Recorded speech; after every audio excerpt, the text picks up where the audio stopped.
एक केस देखा था आपने, किसी कश्मीरी पंडित को मारा गया या भगाया गया? देखिए, मैंने बहुत देखा, बहुत सारी चीज़ें देखी, मैं सब तो नहीं बता पाऊंगी। पर हाँ, एक था जो बहुत हाईलाइटेड केस था, मिड सूफी नाम था उसका। जब मैं वहाँ पे गई हूँ तो मैंने देखा मेरे घर में भी ऐसे कट्टे होते ना, मिट्टी भरे हुए, पूरी विंडोज को ढका हुआ था। तो हम बाहर झाँक नहीं सकते थे क्योंकि लाइट जल रही है, पता ना चल जाए अफसर यहाँ रहता, पता चले वो ग्रेनेडी कर रही। एक्चुअली हम सुभाष शर्मा वहाँ पे नाम बताना अलाउड नहीं था, तो आतंकवादी खुद ही उसकी पर्सनैलिटी के हिसाब से पीटर नाम रख दिया। इतने छोटे छोटे बच्चे बेचारे, तो उनके मंसूबे यही है कि जैसे ही बच्चा थोड़ा सा भी गन पकड़ने लायक हो जाए, उनको 50 रुपए देते हैं कि आप ये ग्रेनेड फेंक के आ जाओ। एक सिपाही, एक सोल्जर जो अपनी जान को वाकई में हथेली में लेकर के जा रहा होता है, बिना ये सोचे कि भैया मेरा 3 महीने का बच्चा है, मेरी वाइफ है। हम देखिए, 12th तक मैं वहाँ पे थी, श्रीनगर में उनके साथ ही थी। और मेरे हस्बैंड का जो बचपन का सपना था, मैंने आपको बताया पायलट बनने का, पायलट बन गए थे। फिर उन्होंने मुझे बोला कि बेटा अब तो ये इंतजार करो कि उनको कोई ब्लास्ट में हुआ ऐसा। मैंने उनको पाँव पकड़े, मुझे लग रहा था ये शायद में लास्ट मेरा टच है। तो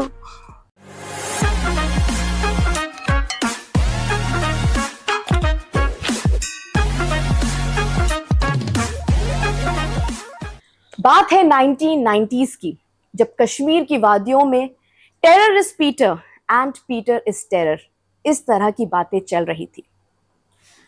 एक लेमैन को ये सुनने के बाद शायद ऐसा लगेगा कि पीटर कोई मोस्ट वांटेड दाऊद इब्राहिम की तरह है, बट ट्विस्ट यहीं पर है। और इसी ट्विस्ट को जानने के लिए बने रहिए हमारे स्पेशल एपिसोड में, जो आ रहा है कॉन्वर्सेशन विद सुप्रिया में। So let's start.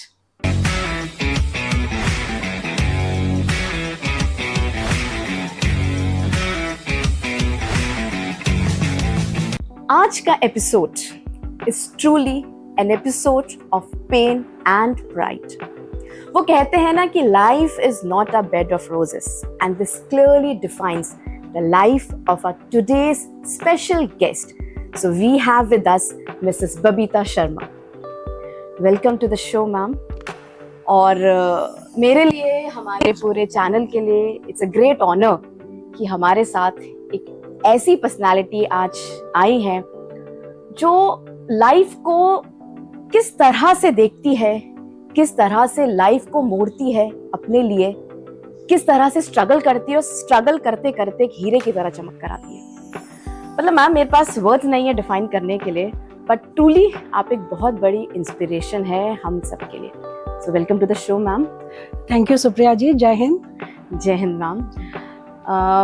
मैं अगर बताऊं, जब मैं आ रही थी आपके घर की तरफ फर्स्ट टाइम, जब मैंने आपको विजिट किया था, तो मुझे बताया गया था कि उनका घर का जो एंट्रेंस है वहाँ पर एक टेम्पल है। तो एक होता है ना कि मंदिर शब्द सुनकर आपके दिमाग में आता है कि हाँ चलो वहाँ पे, मतलब मुझे था कि मैं जाकर के देखूंगी कौन से गॉड्स गॉडेसेस की आइडल आपने मूर्ति रखी हुई है। तो मैं जब आई तो मेरा सबसे पहली नजर जो थी वो आपके मंदिर में ही गई। तो मैंने जब देखा तो मैं ऐसे स्टिल रही 2 सेकंड के लिए, क्योंकि सबसे पहले मैंने देखा भारत माता को, फिर भारत माता के साथ मैंने सुभाष चंद्र बोस जी को देखा, वीडी सावरकर जी को देखा, रानी लक्ष्मीबाई जी को देखा।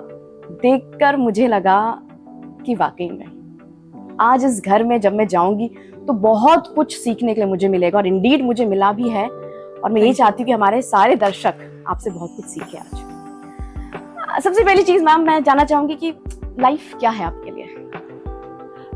सुप्रिया मैम, मेरी नज़र में, एक वीरांगना की नज़र में यदि कहें तो हमें एक ही ज़िंदगी मिली है और समय बहुत कम है। तो हमें हर दिन बहुत कुछ करना है, और करना ऐसा है कि लोग हमसे सीखें।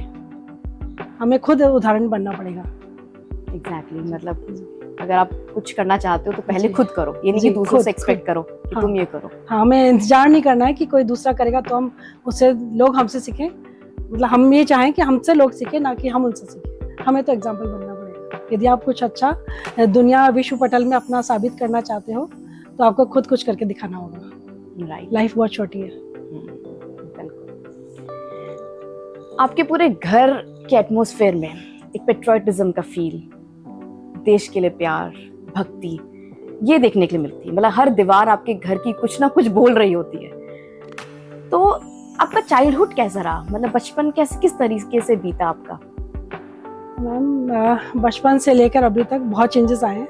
एक छोटे से मासूम से बच्चे से लेकर के और एक वीर नारी जिसमें शौर्य होता है जिसके चेहरे पे, उसमें एक बहुत बड़ा फ़र्क है। मासूमियत से मैं पली बड़ी, मेरे पापा मुझे बिल्कुल अंगुली पकड़ के सड़क क्रॉस कराया करते थे। पर हाँ, ये है कि वो हमेशा मैंने भगत सिंह की कहानियाँ, माता जीजाबाई की कहानियाँ, जिससे मैंने फैक्ट सही बात है कि प्रेरणा ली माता जीजाबाई से, किस तरह से उन्होंने अपने बच्चे को तैयार किया। तो मुझे ये बात बहुत फोकस शुरू से मैंने समझी, मेरे पापा की मुझसे बातें सुनती थी मैं, तो बस वही था। और किस्मत में शायद मुझे इस मोड़ पे ला दिया कि मुझे वो सब करके दिखाना पड़ा। जी, तो मेनली आपके फादर ने आपको इंस्पायर करा। हाँ जी, बहुत ज़्यादा देशभक्ति मेरे घर में रोम रोम में बसी हुई है, मेरे पापा मम्मी और ओके ओके, तो जी। मतलब बचपन से ये चीज़ हाँ आपके जी। अंदर डाली गई थी। हाँ जी। फाइन। फिर उसके बाद में आपकी जो पूरी एक जर्नी रही, जब आप अपने हस्बैंड से पहली बार मिले, जी। जब आपकी शादी हुई, as a newly wed Indian women की तरह आपकी लाइफ कैसी थी? मतलब क्या चेंज आया आपकी लाइफ में? मैम सबसे पहले तो हस्बैंड का सिलेक्शन, क्योंकि मैं खुद एनसीसी से थी, मैंने सी सर्टिफिकेट किया हुआ, एयर से थी, मैंने खूब ग्लाइडर उड़ाए हैं, पैरा जंपिंग करी है, सब कुछ करा है। तो एक लाइफ में यूनिफॉर्म से बहुत ज़्यादा प्यार था। देशभक्ति तो थी सही, पर एक यूनिफॉर्म का जो ग्लैमर होता है वो मुझे बहुत अट्रैक्ट करता था। तो जब ऑफर आया था, किसी ने बताया कि एक फौजी है, उसे छुट्टी 7 दिन की मिली है, मेरे नाना जी ने बताया, तो आप फटाफट कोटा से मेरे ननिहाल रतनगढ़ में कि आप वहाँ पे आइए। तो मुझे लग रहा था कि फौजी है, टॉल भी है, ये भी सुनने में आया, थोड़ा सा हैंडसम हो तो 100% हो जाएगी ये बात। तो ऐसा सोच के ही मैं ऐसा गई थी, क्योंकि फौजी की तो बात ही अलग होती है, ऐसा मेरे मन में था। और हम गए और सेम डे हमने एक दूसरे को पसंद किया, और 2 दिन छोड़ के दशहरा था और हमारी विजयदशमी के दिन सगाई हो गई थी। ओके। तो हाँ जी, तो मेरे पापा को मुझसे भी ज़्यादा कहते हैं कि ना, मतलब कि वाह मेरा फौजी जवाई है, उनकी आंखों की चमक देखने वाली थी। अच्छा अच्छा, जी। आपके फादर को ज्यादा क्रेज था। बहुत बहुत। ओके। तो मम्मी मेरी यहाँ वेट कर रही थी कोटा में कि क्या न्यूज़ देंगे, उस जमाने में मोबाइल भी नहीं थे। हाँ जी। तो पापा को सरप्राइज देने का बहुत शौक था कि बताएगा नहीं कोई भी। फिर जब हम यहाँ पहुंचे थे तो मम्मी कहती क्या हुआ, तो मैंने कहा देखो मेरी रिंग्स। मैं 2 पहन के आई। अच्छा अच्छा, हाँ जी। Right right. तो जब आप सर से पहली बार मिले थे, तो किस तरह का लाइक कॉन्वर्सेशन आपके बीच में हुआ? क्या बातें हुई आप लोगों के बीच में? जब देखने आए थे मुझे, हाँ, पहली फर्स्ट टाइम जब आप मिले थे। हाँ जी, बस वो हम ऐसे आमने सामने बैठे हुए थे ननिहाल का, मेरे दुनिया भर के मेरे मामा जो कजिन होते सब लोग बाहर खड़े हुए थे। मतलब मेरे को लगा सीन बनने वाला है आज कुछ। फिर मैं जब अंदर गई थी तो मैंने उनके कार्ड को बहुत ढंग से पढ़ रही थी, मैं क्या क्या लिखा है, BSF border security force and officer है, चलो सब है ठीक है। फिर मतलब बातों से लग गया कि यस होनी है, कुछ अपने आप से समझ आ जाता है ना। उस जमाने में थोड़े अलग सीन थे, आजकल अलग बातें हैं। तो बस उसी टाइम उन्होंने पूछा हॉबीज क्या है, जब उन्हें एनसीसी का पता चला, दूसरा उन्हें कुकिंग का पता चला, शौक है, और फौजी को तो क्या चाहिए, अच्छा सा खाना मिल जाए गर्मा गर्म। और तो ये था, तो हमने हाँ कर दिया था। और फिर कोटा आए थे एक बार वो, पापा ने उनको बोला कि आप आइए, तो कहते हैं मुझे तो हरी झंडी मिल गई, बड़े खुश हो गए।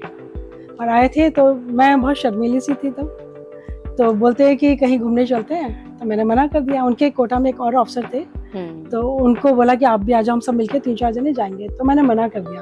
मुझे बहुत शर्म आ रही थी कि ऐसे मैं जाऊंगी। तो उन्होंने जो बोला, मम्मी कहती हो क्या गया इसको, मतलब मैंने कहा मैंने नहीं जाना। तो उन्होंने बोला मेरे हस्बैंड ने मम्मी को कि मम्मी जी कोई चिंता की बात नहीं है, जब एक बैलगाड़ी होती है ना, तो नए नए बैल जब 2 जोतते हैं तो टेढ़े मेढ़े चलते हैं, फाइनली वो एक ट्रैक पे आ जाते हैं। तो इस तरह से फिर थोड़ी देर बाद मैंने यस कह दिया था, हम चले गए थे घूमने। ऐसा था। ओके। एज अ सन कैसे थे आपके हस्बैंड?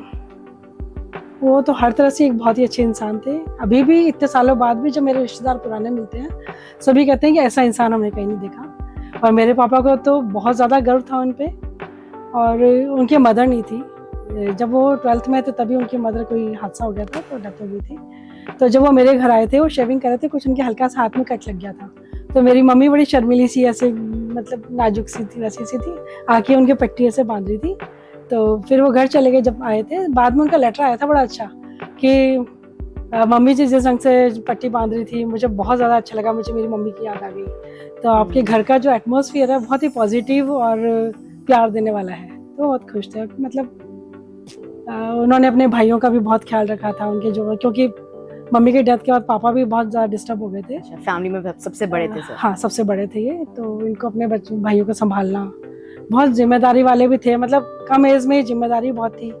उन्होंने साथ ही, उनको बचपन का सपना था, कोई एक मूवी देखी थी उन्होंने कि मेरे को पायलट बनना है। पर घर के हालात वैसे उस जमाने में नहीं थे, पर वो करते रहे इधर से उधर से, स्कॉलरशिप, पढ़ाई में अच्छे थे, सब तरह से शुरू से काफ़ी इंटेलिजेंट थे। तो फाइनली वो बने भी थे, पायलट बन भी गए थे, बहुत मेहनत की।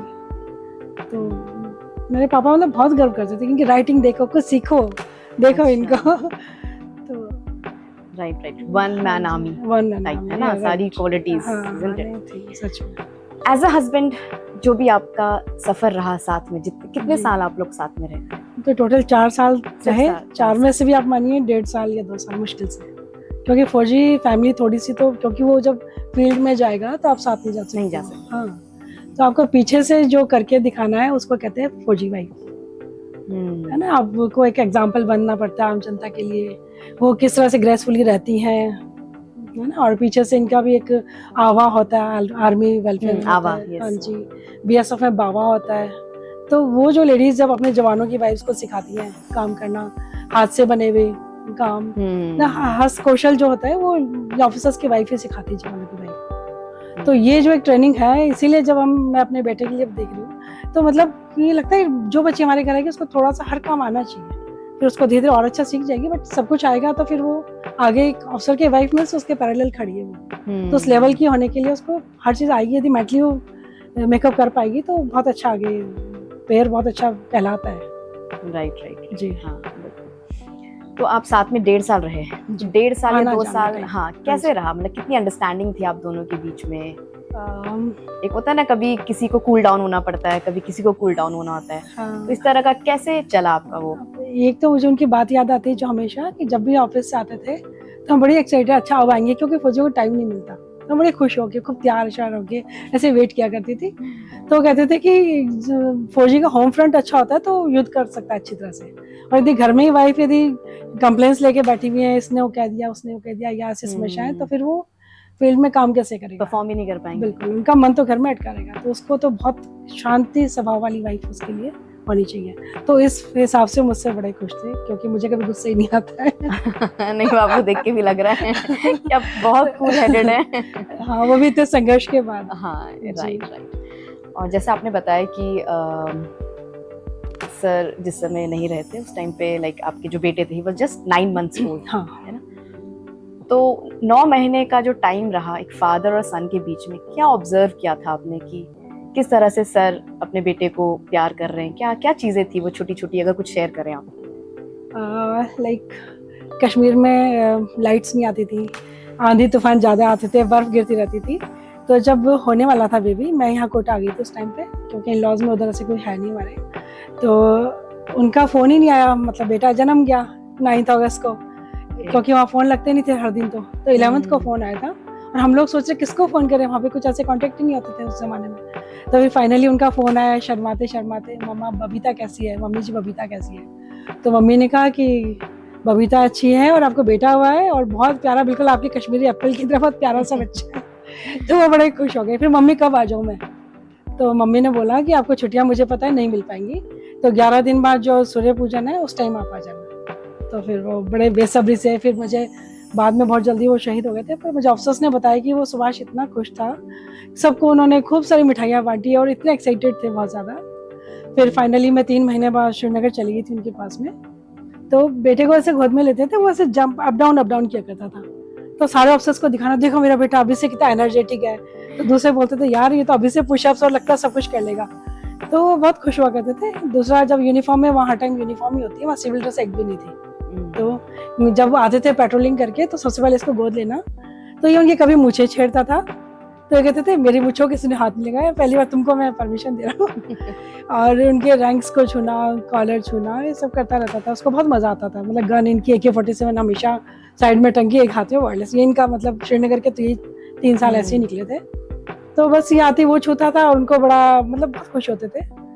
तो इसको ले जाऊँ क्या पेट्रोलिंग में? मैंने कहा ऐसे हरकत, मतलब एक होता ना फादर है तो उसको मन में बस सबको दिखा दो, पर दिखाना नहीं है, आप उसको अंदर रख रहे हो। कभी कभी मिलिटेंट्स आते थे, और सपोज मैं ऑफिस में बैठी हूँ उनसे, क्योंकि टाइम कश्मीर में तो वैसा वाला ऑफिस तो होता नहीं है कि आप 9 to 6 बैठे हो, वहाँ तो किसी भी टाइम ऑफिस ही है 24 आवर्स। तो मैं एक बार बैठी थी, तो इसको प्राम में मैंने उसे बिठा रखा था और खुद बैठी थी। इतने में कोई मिलिटेंट फैमिली ऐसे आई, वहाँ मुखबिर होते हैं, मीन्स बहुत कुछ है।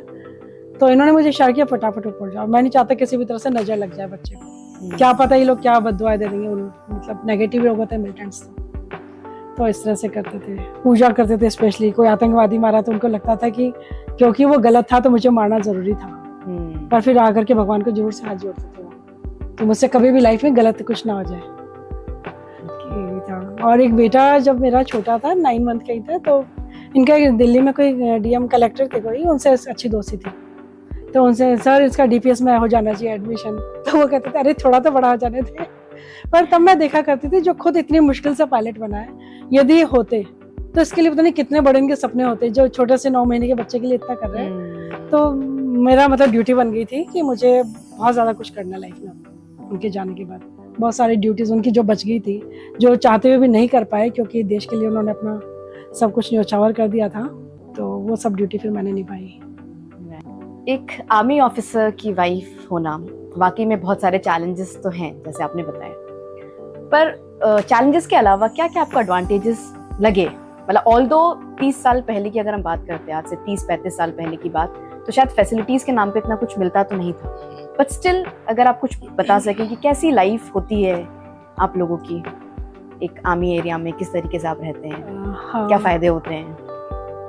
तो सबसे अच्छी बात है वहाँ की कि बॉन्ड बहुत अच्छा होता है। सिविल में शायद मुझे अभी तक भी कहीं उतना नहीं देखने को मिला, पर वहाँ का जो यदि आप जाके देखोगे भी सिविलियन देखेगा तो हैरान रह जाएगा कि इतना प्यार, क्योंकि हम लोग के लिए तो वही सारा परिवार है।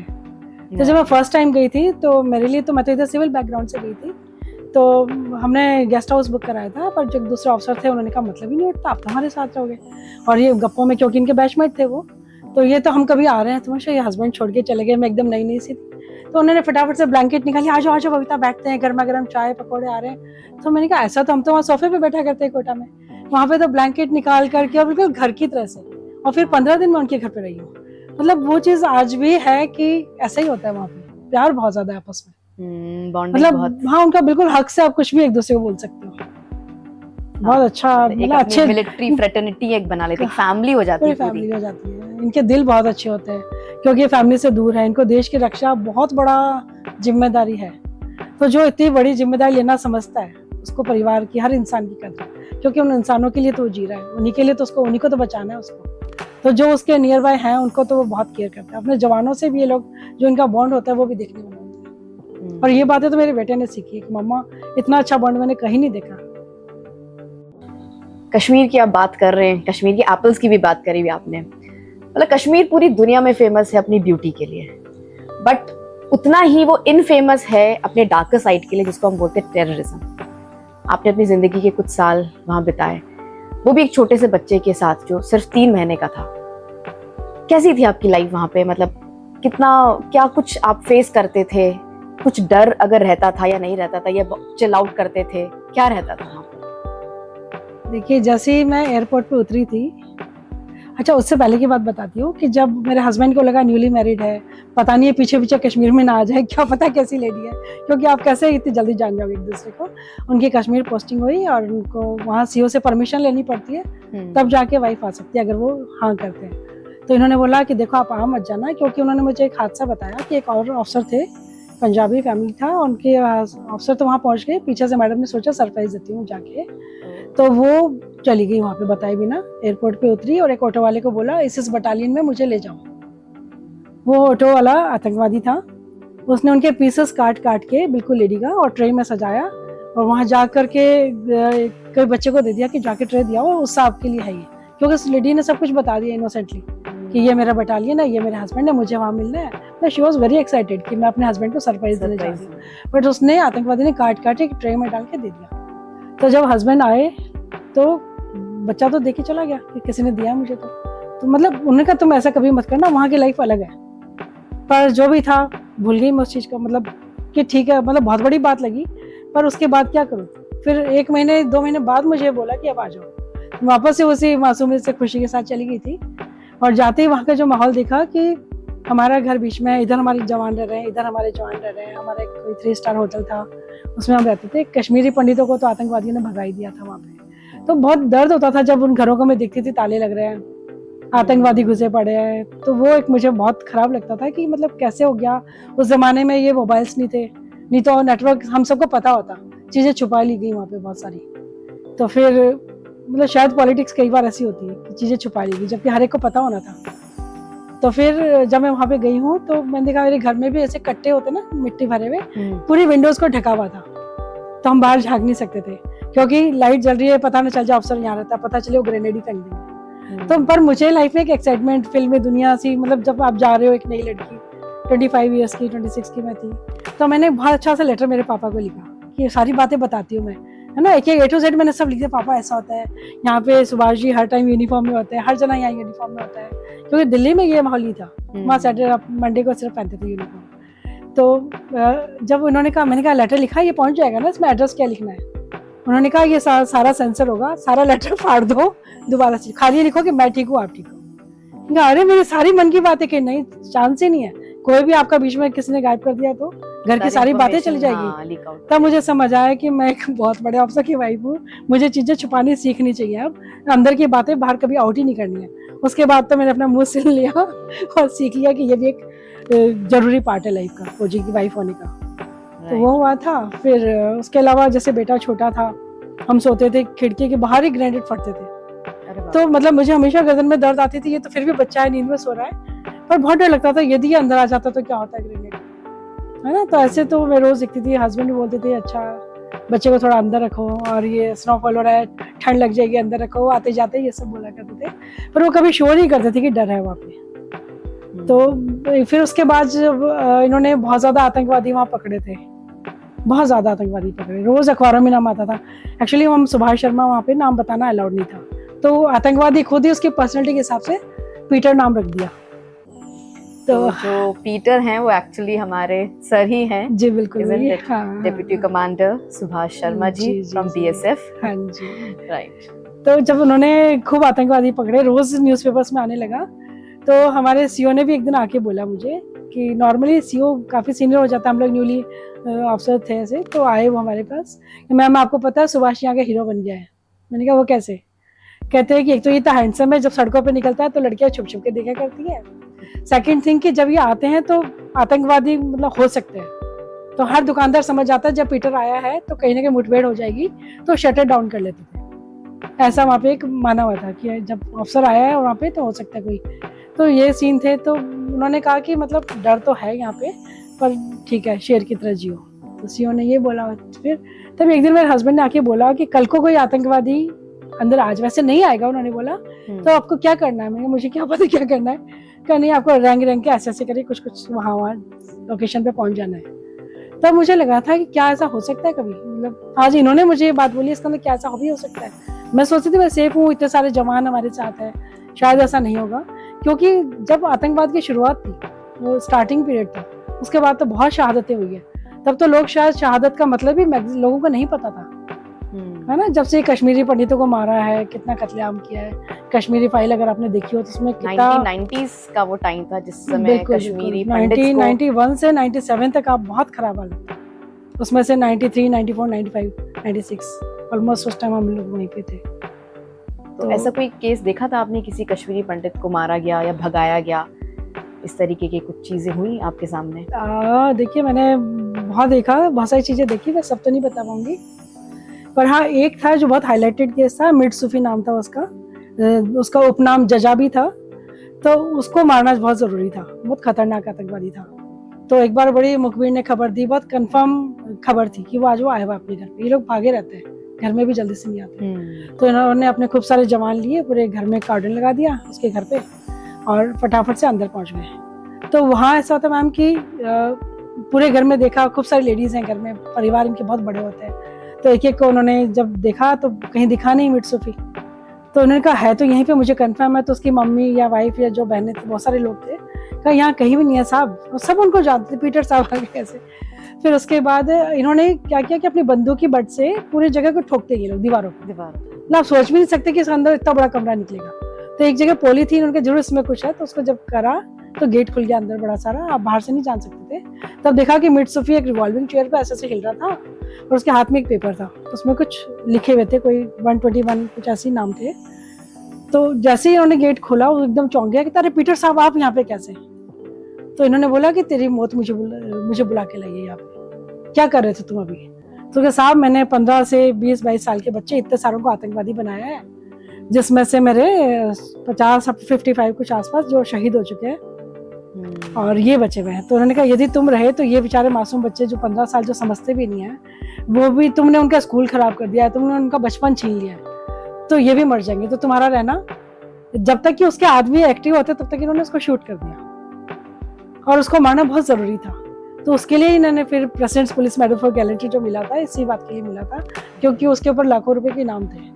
अच्छा, उस टेररिस्ट। हाँ जी, हाँ जी। तो ये चीज जब मैंने सुनी थी तो मुझे बड़ा प्राइड फील हुआ। मैंने कहा कि देखो जिसको, पर एक पॉलिटिक्स की यदि मैं आपसे बात करूं, जो मैंने देखा जो बहुत खराब बात थी, बिना नाम लिए मैं आपको बताऊंगी कि जब आप वहाँ पे बड़े आतंकवादी को पकड़ते, सोचिए कितनी मेहनत है।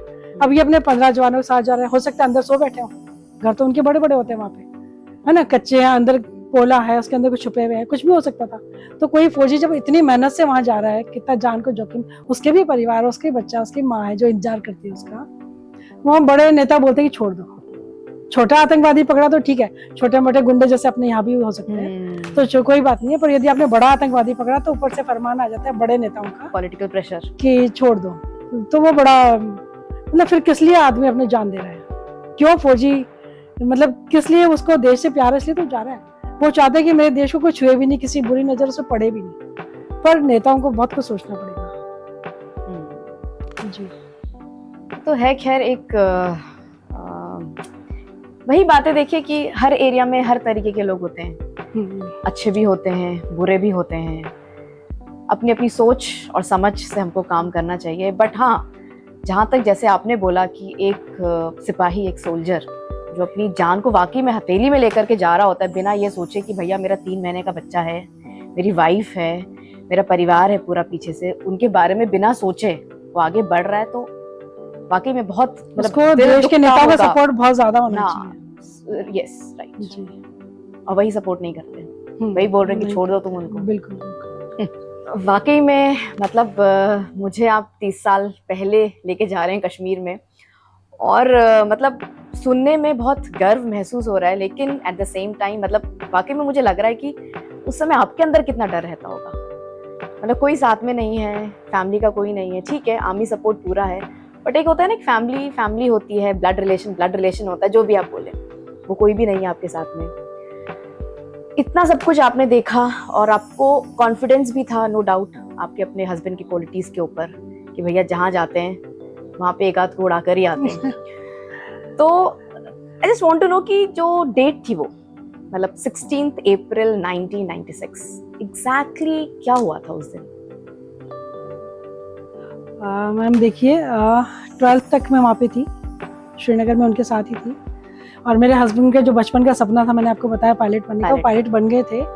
तो जो मैं आपको कलेक्टर की बात बताई थी दिल्ली में, उनको पामेस्ट्री बहुत अच्छी आती थी, तो उनके वो भी देखते रहते थे उनको। तो वही होता है कि उनको भी शौक था कि अपना सब कुछ पता भी चलता रहे, तो उन्होंने उनको फ़ोन करके पूछा कि मैं पायलट तो बन गया हूँ, बट मैं ज्वाइनिंग कब आएगी, क्या आप बता सकते हो कुछ? तो आप पता नहीं ये बातें में कितना दम होता है, पर कलेक्टर ने बोला कि आप बस 16th निकल जाने दो, उसके बाद बताऊंगा मैं आपको कि कब आपकी ज्वाइनिंग आएगी। और ये उसी दिन की बात है। तो इन्होंने मुझे बोला कि अरे, उन्होंने तो ऐसा जवाब दिया है, तो मतलब वो संतुष्टि नहीं मिली कि होता है ना कि उस दिन का आप ज्वाइन कर लोगे। तो उन्हीं दिनों इलेक्शन डिक्लेयर हो गए थे और इनका टाइम, हमारा पूरा टेन्योर पूरा हो गया था, हमें 3 साल बाद आना ही था, कहीं ना कहीं पोस्टिंग कहीं भी मिलती वो नेक्स्ट वहाँ से आना था। तो इलेक्शन डिक्लेयर हो गए, तो जो सीओ थे उन्होंने कहा थोड़े से दिन और रुक जाइए, ये हो गया। और इधर मेरे घर में मेरे जो मौसी का एक ही बेटा है, उसकी शादी थी 22 अप्रैल को। हाँ जी, तो 13 को इनका बर्थडे होता था, 13 अप्रैल को बर्थडे था। तो उसी दिन बोला कि कोई बात नहीं, तुम तो बच्चा छोटा है, फ्लाइट से निकल जाओ। तो हमारा बी एस एफ का एब्रो था, तो हमें उसमें बिठा दिया कि शादी है। तो मैंने कहा आप आओगे कि नहीं आओगे? तो बोले कि देखो, मैं मुँह से तो कभी भी नहीं कहूँगा कि मुझे छुट्टी दो, वही स्वाभिमानी थे ना। तो सीओ का समझ होनी चाहिए, टाइम भी पूरा हो गया, मेरा काम भी इतना अच्छा करके दिखाया कि जो भी आप किसी बोर्ड पे देखो कि सुभाष शर्मा, किसने इतना हथियार पकड़ा? सुभाष शर्मा। किसने आतंकवादी? तो फिर उसके बाद तो एटलीस्ट शादी में छुट्टी मिलनी चाहिए। एक ही बच्चा हमारे घर का जिसकी शादी होनी थी। तो इन्होंने कहा आप जाओ, देखते हैं सीओ शायद हो सकता है खुद भी आएंगे छुट्टी, तो मैं इनके साथ जिप्सी में भी आ सकता हूँ कुछ आधे रास्ते कैसे। तो मैं आ गई थी फरीदाबाद में थे मेरे मौसा जी, तो उनका एक ही बेटा। तो उन्होंने मुझे बोला कि बेटा तुम्हारे आर्मी कैंटीन से मुझे कुछ सामान ला दीजिए शादी के लिए, कुछ अटैची एंड जो भी छोटे मोटे सामान होते हैं। मैंने कहा हाँ मैं ले आऊँगी। तो हम निकलने लगे, कुछ कार में प्रॉब्लम आई, तो एक थोड़ा ज़्यादा रास्ता है नहीं, 40 मिनट्स का, तो कज़िन बोलता है चल अपन तो मोटरसाइकिल पे चलते दीदी। हम चले गए, रात के 9 बज रहे थे। हमने दूसरे जो उनके बैचमेट्स जो दिल्ली में थे उनको बोला था, मैंने कहा कि ना कैंटीन तो जाने का टाइम बैठेगा नहीं, तो क्या आप मुझे ये सब सामान ला सकते हो? तो उन्होंने कहा हम ला देंगे, वो तो हमारे तो बिल्कुल भाई से भी बढ़कर होते हैं। तो उन्होंने सारा सामान ला दिया, पर शायद उनको वो हादसे की सूचना मिल गई जो हमें नहीं पता थी। हम तो रास्ते में बातें करते करते आ रहे थे, और जब मैं वहाँ पे पहुँची हूँ तो रात को, हाँ, मैं ऊपर, कहते ना कई बार हम अपशगुन नहीं मानते, बट तो मैंने मुझे बड़े बड़े डैंगलर्स का शौक था, मैंने पहने हुए थे, तो रास्ते में गिर गया पहले तो उधर से आते हुए। फिर उसके बाद में ऊपर पहुँची हूँ तो मुझे लगा कि शादी के लिए मेरे पास रेड ब्लाउज तो है ही नहीं है। तो वहाँ पे जो हमारा घर था, दिल्ली में हमने रिटर्न किया होता है, जब आपकी टफ पोस्टिंग होती है ना, दिल्ली वाला घर मेरे पास था, तो मुझे वहीं से अपने सामान लेना था, और ऑफिसर्स मुझे कैंटीन का सामान ला देते, ये था। हमें सामान सारे हटेशा फैला रही हूँ, और उसमें मुझे रेड ब्लाउज नहीं मिल रहा है, जो लेना था वो लिया, बट वो नहीं मिल रहा है। जितने में सारे ऑफिसर्स आ गए, वो 3-3 एक साथ आए, कहते मैडम समझी नहीं कि 3 जने। मैंने कहा मैं से कैसे समझती, अभी भी लगता है मैं कैसे समझती, 3 जने का मीन्स अपन मानते हैं ना कि कई बार शायद 3 तिगाड़ा काम बिगाड़ा टाइप। तो वो तीनों आए, तो फिर रात के 9-10 बजे थे, तो उन्होंने कहा मैडम आप जाओ। वो सोचे इनको हम मुझसे क्यों बताएं, मैडम आप घर जाओ या फिर यहीं रुको, मतलब कैसे क्या बोलते। तो मैंने कहा नहीं, मेरे एक तो ब्लाउज नहीं मिला है, दूसरा इसका लॉक मैंने पता नहीं कहीं रख दिया लापरवाही से, जो रूम को एक लॉक लगा के रखती थी। तो मैडम वो लग जाएगा, हम लगा देंगे। मैंने कहा नहीं मैं लगा जाऊँ, नहीं तो सुभाष मुझे डांटेंगे। कहते मैडम मैं गारंटी लेता हूँ सुभाष आपको नहीं डांटेगा। तो फिर पर उन्होंने सोचा रात का टाइम में चली जाए तो बेटर होगा, तो ऐसे करके उन्होंने वो समझा बुझा के, और मुझे बहुत मन था सारे बैचमेट से खूब सारी बातें करूँ। मिस्टर मैनन थे, वो भी अब शहीद हो चुके हैं, रात को आए थे। हाँ जी, तो इस तरह से 3 ऑफिसर आए थे। फिर मैं उसके बाद में वापस सामान लेकर के आ गई, और जब वहाँ पहुँची हूँ तो मौसी जी को सारी खबर मिल गई थी। तो उन्होंने, जो मेरा कजिन बंटी था, उसको धीरे से कुछ कान में बोला ऐसे, और फिर मुझे आते से बोले खाना खा ले। तो मैं बड़ी खुश हो गई, मौसा जी देखो अटेची जो आपने कलर मंगाए थे उससे भी सुंदर मिल गया, आपका सारे सामान मिल गए। तो कहते बेटा सब ठीक है, या नहीं आप देखो। तो उनके एक डॉक्टर फ्रेंड थे, तो वो भी आए हुए थे, तो उनकी आंखें बड़ी वैसी हो रखी थी, रोने जैसी। तो मुझे लगा ये डॉक्टर शायद ड्रिंक करते हैं, तो इनकी इसलिए ऐसी आंखें हैं। पर उनको सब पता था, इसलिए शायद वो लोग रो रहे थे, पर मेरे आगे उन सब ने आंसू छुपाए कि नहीं तुम खाना खा लो। रात का टाइम था, क्योंकि होना तो वैसे भी, वो तो श्रीनगर थे, उनको लेके नेक्स्ट डे आना था। अब कहाँ जाना था, कोटा या फरीदाबाद, ये क्वेश्चन था उन लोगों के लिए। तो मुझे तो पता ही नहीं था। तो फिर रात को मुझे कहते अब सो जाओ। तो फिर बंटी जो कजिन था उसको बोला कि तुम दीदी के साथ ही सो जा। तो मैं सोने लगी। हाँ, वो पहले कुछ कर रहा था अपना काम, तब तक उसने खाना नहीं खाया था कि नहीं मेरे को दीदी आज भूख नहीं है। फिर मैं सोने लगी, तो उनका बड़ा अच्छा सा घर है मौसी जी का, और बड़े बड़े सारे पलंग और ऐसा वैसा टाइप है। तो उनका जो एक तकिया था वो स्पेशल वाला, तो वो पता नहीं कैसे एक वो कछुआ छाप अगरबत्ती थी, उस पर गिर गया रात को। तो ये भी अपशगुन की सारा कछुआ जल गया। तो मुझे लगा शादी घर में ये तो मैंने गलत काम कर दिया, मतलब मुझे ऐसा महसूस हुआ। फिर मैंने उसको खूब बात, में उसको बुझाने की कोशिश की, बट वो नहीं बुझा। फिर मैं जाके मौसी जी को, सो गई क्या मौसी जी? तो वो पहले ही थी दुखी थी, काय की सोती हूँ। बाहर आके बोली बेटा कोई बात नहीं, तकिए को उठा के कहीं फेंका, कोई बात नहीं सो जा। फिर नेक्स्ट डे हो गया, और मैं सुबह से सोच रही थी क्या साड़ी पहनूं, मैं अलमारी खोल रही थी। तो मेरे मौसा जी जो बहुत ज्यादा, 2 मौसा जी रहते हैं मेरे, तो जिस घर में शादी थी उनका तो प्लान ये था कि दूसरे मौसा जी के इसको शिफ्ट कर देते हैं, क्योंकि इधर बहुत सारे मेहमानों ने आना है। तो मैं को जैसे अलमारी के पास से वैसे थोड़ा सा बोले कि अरे सुभाष जी की और चोट लग गई। तो मैंने कहा कौन से सुभाष जी? मैं डर तो गई, पर मैंने सोचा मैं ज्यादा ऐसे करूंगी, घबराऊंगी तो ये लोग मुझे बताएंगे नहीं पूरी बात। तो एक तो उन्होंने ये बोला, दूसरे वहाँ पे जो गेस्ट आने थे शादी के, तो कुछ बुजुर्ग उनके फूफा जी टाइप ऐसे बहुत एजेड लोग आने थे।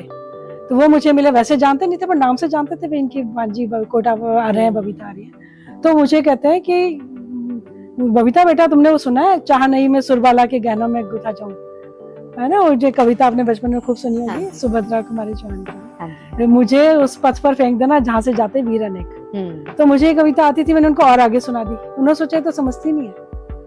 फिर उन्होंने बोला बेटा वहाँ खतरा है क्या श्रीनगर में? मैंने कहा देखो अंकल खतरा तो है ही सही, पर ठीक है बहुत सारे जवानों के साथ जाते हैं, और अब तो ऑलमोस्ट टाइम पीरियड खत्म भी हो गया हमारा, खतरा तो है पर कुछ नहीं होगा, चिंता मत करो। फिर उन्होंने किसी भी तरह नहीं समझ रही है। फिर दूसरे आए कि सुनो तुम अटेची, तब तक उन्हें ये खबर थी कि उनको फरीदाबाद लाया जा रहा है, क्योंकि सबसे पहले हमारे आर्मी ऑफिसर्स ने मेरे कोटा में मेरे भाई को फोन किया। तो उसने बोला कि बबीता तो फरीदाबाद में है। वो भी घबरा गया बुरी तरह से कि क्या करूं। तो उसने पापा को बताया पर मम्मी को नहीं बताया, और मेरे पापा को मैंने कभी रोते नहीं देखा है। तो फिर वो उन्होंने, मैं तो खैर फरीदाबाद थी, तो उन्होंने मम्मी को बोला अभी के अभी जैसे भी हो ट्रेन में बैठो, चल के, टिकट है नहीं है, कटवा लेंगे, अभी तो चलना है। तो मम्मी कहती कितनी लग गई कमर साहब को? तो बोला बस ऐसे बताया पापा ने मम्मी को कि लग गई है, जबकि उनको बता दिया गया था।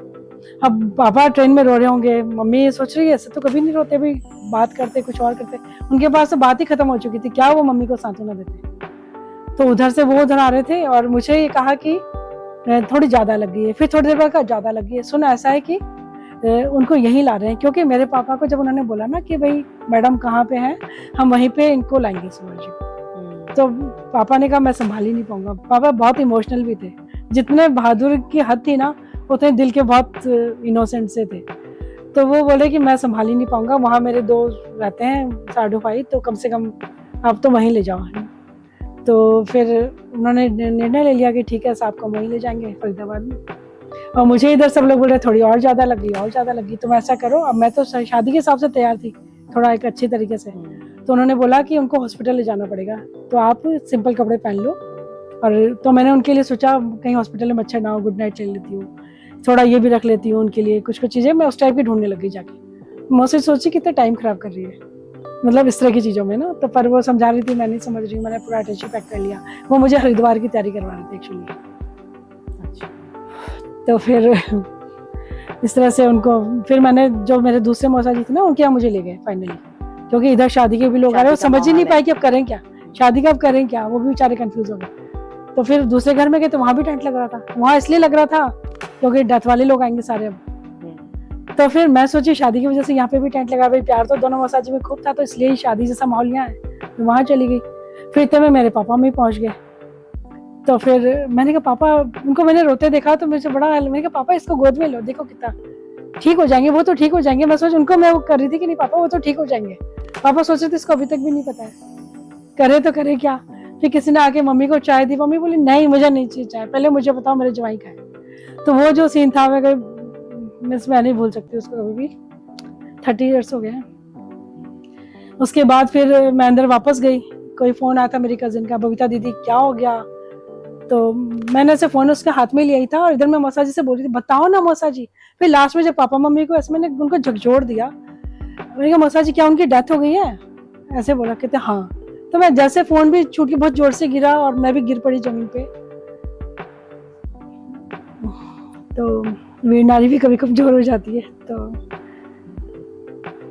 फिर मैंने बोला कि, फिर उन्होंने मुझे बोला कि बेटा आप तो ये इंतजार करो कि उनको कोई ब्लास्ट में हुआ ऐसा, तो आप तो ये करो कि वो बस एक पूरी बॉडी तो कम से कम आ जाए, कई बार बहुत क्षतिग्रस्त हो जाती है कि उसको आपको देख भी नहीं पाओगे। तो अभी तो मतलब कि बस आप जस्ट वो देखो कि ठीक ठाक आ जाए। फिर मैं को ऐसे खिड़की थी अपने जिस तरह से है, मैं खड़ी हो गई कि इधर उनको लाएंगे, बाहर का जो अपना जगह होती है ना घर में, तो उसमें लाएंगे। तो मैं वहाँ खड़ी खड़ी पता क्या बोल रही थी कि आप हमेशा लेट करते थे, आज भी लेट कर रहे हो, क्योंकि उनके पास कभी टाइम ही कब था शादी के बाद। वो पहले पायलट का कोर्स करते, मैं मुझे सगाई के बाद ही बोल दिया था कि सुनो मुझे शुरू के 2-3 साल मेरे बहुत बिजी रहेंगे, क्योंकि मुझे फ्यूचर के लिए बहुत चीज़ें प्लान करनी है, तो आप परेशान तो नहीं हो जाओगी, मतलब जब मैं टाइम नहीं दे पाऊंगा उतना। शुरू के 2-3 साल की तो उन्होंने पहले ही मुझसे बॉन्ड लिखवा लिया था कि नहीं मैं परेशान नहीं होगी। तो फिर उस टाइम अपने आप से ये बड़बड़ कर रही थी कि देखो आप अभी भी नहीं आ रहे हो, आ जाओ ना। मुझे ये नहीं पता था कि आते ही तो उनको ले ही जाएंगे थोड़े टाइम में। फिर फाइनली उनको लाए थे किसी बॉक्स में तिरंगा में लपेट के, और मैं खिड़की से जितना देख पा रही थी, क्योंकि बहुत सारे फौजी भी साथ आए थे। मेरे हस्बैंड के बैचमेट जो कोटा के थे, जो बहुत क्लोज फ्रेंड थे, जो वहीं पे थे उस टाइम पोस्टिंग, वो उन्होंने भी बताया कि मैडम, बाद में आप बताते हैं कि मैडम जो हादसा हुआ था मैं बहुत दूर इलाके में था, जैसे आप कोटा से मानिए रामपुरा साइड उतनी दूर। कहते हैं कि हमें बहुत बड़े ब्लास्ट की आवाज आई थी, तो हमने कहा ये तो इलाका सुभाष जैसा लग रहा है, कहीं उसके साथ तो कुछ नहीं हो गया। हमें सबसे पहले कहते मैडम ये ख्याल आया था। और सुभाष कहते हम रात को तो हम साथ बैठे थे यार मिल लेते हैं, बहुत दिन हो गए। तो 3 दोस्त थे, मिस्टर रिची संधू और एक मिस्टर संजय गौड़, अभी आईजी हैं ये लोग, उनके बैचमेट्स। मेरे हस्बैंड के सारे बैचमेट फिलहाल आईजी हैं। तो उस टाइम पे सारे 3 साथ थे, तीनों उस दिन रात को एक दिन पहले मिले हैं। और मेरी मम्मी ने जो लड्डू दिए थे यहाँ से, ये प्रोफेसर जोशी जो कोटा से गए थे, तो मम्मी ने कहा आप उनको भी ये लड्डू का डब्बा दे देना, तो वो देना भूल गए थे, फ्रिज में रख के भूल गए थे। तो उन्हें जिंदगी भर रहता है कि मैंने सुभाष को नहीं दिया। सुभाष तो बहुत खुश होता था ऐसी चीज़ों से कि मम्मी ने भेजा। तो एक तो वो रह गया। फिर मुझे जब ऐसे बताया कि, तो वो मिस्टर जोशी भी साथ आए थे उनको लेकर के। तो जब मैं उनको सैल्यूट करते देखा, मैं तब मुझे रोना इतना फूटने लगा पूरी तरह से। वो यूनिफॉर्म में दूसरे को सैल्यूट कर रहे हैं। फिर मुझे तो बस इतना सा बोला, आजकल के जैसा जमाना तो हाईलाइटेड था ही नहीं, बस मुझे तो बोला आप आके फेरी चेक कर लो, लगा लो और एक पाँव छू लो। फिर मैं ऐसे जमीन पे वहाँ पे फिर मैं ऐसे गिरने जैसी हो गई थी। मौसा जी मुझे संभाला हुआ था, मैंने उनको पाँव पकड़े। मुझे लग रहा था ये शायद में लास्ट मेरा टच है। तो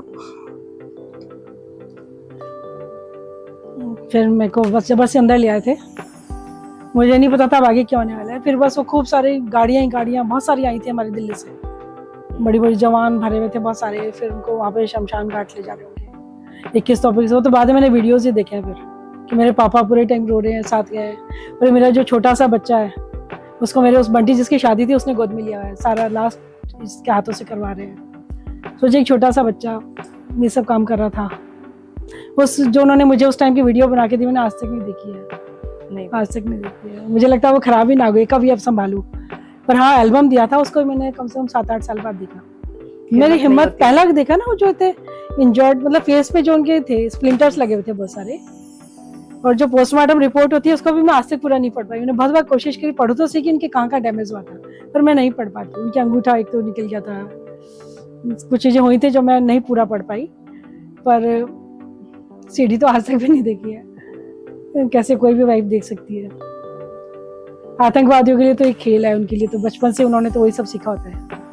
और हमें अपने राष्ट्र को बचाना है, तो इसीलिए लोग मुझे कहते हैं, मेरे फ्रेंड सर्किल में जो मेरी एक बहुत अच्छी फ्रेंड है जतेंद्र कौली, प्रोफेसर है गवर्नमेंट कॉलेज में, तो उसने मुझे बोला कि बबीता यार तुम्हारा बेटा तो इतना इंटेलिजेंट था शुरू से 99% मतलब, तो इसको बहुत पलकों पे रख सकती थी। अब तो तूने गैस एजेंसी कर ली है, वो संभालता, या ये इतना कुछ IIT बन के कुछ भी करके लाखों रुपए कमाता। फौज में तो इतना पैसा नहीं है, खाली एक यूनिफॉर्म का ग्लैमर है। तो तूने उसको पलकों बिठा के रखने, कहाँ फौज में भेज दिया। देखा मैं सेकंड थॉट मुझे आता ही नहीं है, मतलब मुझे तो कुछ आता ही नहीं है। मुझे पता है मेरा बेटा खतरे में है, हर टाइम मुझे पता है। पर उसके अलावा भी मुझे कभी भी पता नहीं, भाई आप खुद को तो एग्जाम्पल बनना पड़ेगा। देखिए नहीं तो हर कोई अपने बच्चे को, भगत सिंह तो सबको अच्छा लगता है पर खुद के घर में नहीं लगता। कोई चाहता नहीं है कि हमारा खुद के घर में कोई नहीं चाहता है। हाँ बातें राष्ट्र प्रथम, बहुत लोग मैंने सुना है बातें करते कि देश की बात होगी, गाने देश के चलेंगे, पर एक्चुअल में आप एक शहीद परिवार को कितना सम्मान कर रहे हो, वो काउंट कर। हाँ वे जिसने देश के लिए जान दी वो आपके लिए जान दी। एक्चुअली समझना होगा जनता को, नेताओं को भी ये समझना होगा कि जान उसके वजह से आज आप नेता, उसके वजह से आपको लोग वोट कर रहे हैं और आप एक अच्छे सेवा कार्य के लिए जुड़े हुए हो। तो आपको अपना जो स्वार्थ है कि भाई नेता बन गए तो हमें बड़े बड़े घर बनाने हैं, आपको ये करना है वो करना है, तो वो सब त्यागना पड़ेगा। सेक्रीफाइस नहीं है तो फिर आप कोई नेता नहीं हो। आपको सबसे बड़ी बात, चाहे बीजेपी कांग्रेस या जो भी पार्टी से हो, आपको हमारे देश के माननीय प्रधानमंत्री जिनका नाम मैं बहुत गौरव से लेती हूँ, उसके क्या उनके अंदर मुझे अपने फादर दिखते हैं, कभी कभी मुझे उनके अंदर भाई दिखता है। तो वो ऐसा नेता, उनसे सीखो ना, आप उनके हर एक्शन ये सिखाने वाले हैं ना। आपको कहीं बाहर दूसरे देशों में झांकना ही नहीं है आपको। आप तो अपने नेता को देखो जो चीफ है, पूरे देश के मुखिया है, कोई भी मैम आप खुद देखिए, चलते हैं फिर तो उनके एक शब्द निकलता है तो उसको आप पिरो लो मोती की तरह, उससे सीखो। पर ये नेता नहीं सीखते। मैं तो बहुत सफर किया इस चीज में। मुझे सबसे बड़ी शिकायत यदि आप पूछेंगे कभी कि आप दुखी कब हुई, क्योंकि मैं तो बहुत खुश हूँ अपनी जिम्मे, अपने बच्चे को भेज के भी खुश हूँ, क्योंकि मेरे को जब दुनिया देखेगी, भारत की बात नहीं कर रही मैडम, दुनिया जब देखेगी तो ये कहेगी कि भारत के वीर वीरांगना ऐसे होते हैं कि जो एक शहादत के बाद, पति को खोने के बाद भी इकलौते बच्चे को बॉर्डर पे भेजते हैं, बहुत शानों से। वो जब भी आता है मैं उसकी आरती उतारती हूँ, ये पूरी कॉलोनी जानती है। पर दिवाली मेरे लिए तभी होती है, मैं उसके लिए पटाखे बचा के रखती हूँ। चाहे कोई सा भी महीना होगा हम पटाखे चलाते हैं। मैं अपने आसपास जो भी क्लोज लोग हैं, काजल पीयूष, सबको मैं बुला लेती हूँ, फिर हम सब सेलिब्रेशन करते हैं दिवाली का। ओके जी। तो जब मैम ये सारी चीजें आपकी लाइफ में हुई, मतलब दुनिया ऊपर नीचे हो गई बिल्कुल आपके लिए, तो बाद में जब आपको पता चला कि किस तरह से क्या हुआ कश्मीर में आपके यहाँ आने के बाद, तो आपने ऑलरेडी बताया ही कि मतलब सर को पीटर के नाम से आतंकवादी बुलाया करते थे, टेरर उनके लिए खौफ था पीटर नाम। तो ये जो पूरा केस हुआ उस दिन श्रीनगर में 16 अप्रैल को, ये पूरा प्री प्लान था, मतलब कोल्ड ब्लडेड मर्डर हम बोल सकते हैं इसको? हाँ ये बिल्कुल प्री प्लान था। वहाँ पे अलग अलग तंजीमें होती हैं, हिजबुल मुजाहिदीन हो गया, लश्कर तैयब हो गया, अल जिहाद हो गया, इन सब ने बड़े बड़े पैसे लगा रखे थे कि इस अफसर को जो मारेगा वो। अच्छा, मतलब पैसे भी लगा रखे? हाँ बिल्कुल। तो तभी हिट लिस्ट में था, दीवारों पे लिख दिया जो अफसर को मारेगा उसको इतने का इनाम मिलेगा। टेरर ऑफ टेरर, खौफ खाए हुए बैठे थे वो। तो फिर और इन्होंने भी, जोशीला अफसर होता है, यंग अफसर है नए नए, तो उन्होंने बोल दिया कि पीटर को मारने के लिए कोई गोली बनी ही नहीं आज। और ये बात पूरे तंजीमों में फैल गई थी कि पीटर के लिए, तो उनको तो और लगा इसको तो मारना है, तो बहुत खतरनाक है हम लोगों के लिए। उनके मंसूबे आतंकवादियों के पूरे नहीं हो पा रहे थे। वो कितने ही छोटे छोटे बच्चों को, लाइक ये जैसे मेरे हस्बैंड की आदत थी, जो यूनिफॉर्म थी ना उसमें से आगे पॉकेट्स थी, तो बॉल और एक अच्छी कॉमिक्स ये सब लेके जाते थे बच्चों को देने के लिए, चॉकलेट्स। तो छोटे छोटे बच्चों को आतंकवादियों ने सिखा रखा था। वो बोलते थे छोटे छोटे बच्चे 4 साल का 5 साल, आप काफी रहो, तुम काफी रहो, हम तुमसे टॉफी नहीं लेंगे। तो वो उनको समझाना इनका ये ड्यूटी था, फौजियों का ये ड्यूटी होता है कि उनको कॉन्फिडेंस मिले, नहीं हम आपके हैं और बंदूक आपके लिए नहीं बनी है। इतने छोटे छोटे बच्चे बेचारे, तो उनके मंसूबे यही है कि जैसे ही बच्चा थोड़ा सा भी गन पकड़ने लायक हो जाए, उनको 50 रुपए देते हैं कि आप ये ग्रेनेड फेंक के आ जाओ। उसको ये नहीं पता बच्चे को, फेंकने वाले को, कि मेरी जान तो खतरे में पूरी, कभी भी कहीं भी फट सकता है, बच्चे को क्या पता। पर उनके मंसूबे वही हैं कि बस टेरर फैलाना है आपको। कश्मीरी पंडितों को सबको उन्होंने निकाल के दम ले लिया, बाकी भी उन्होंने मतलब शांति नहीं होने देनी है किसी भी तरीके से। देश में आप उथल पुथल मचाए रखो, ये इनका पर्पस है। हाँ कश्मीर छीनना चाहेंगे कुछ भी, पर ऐसे कैसे कश्मीर दे देंगे, तो हमारा ताज है।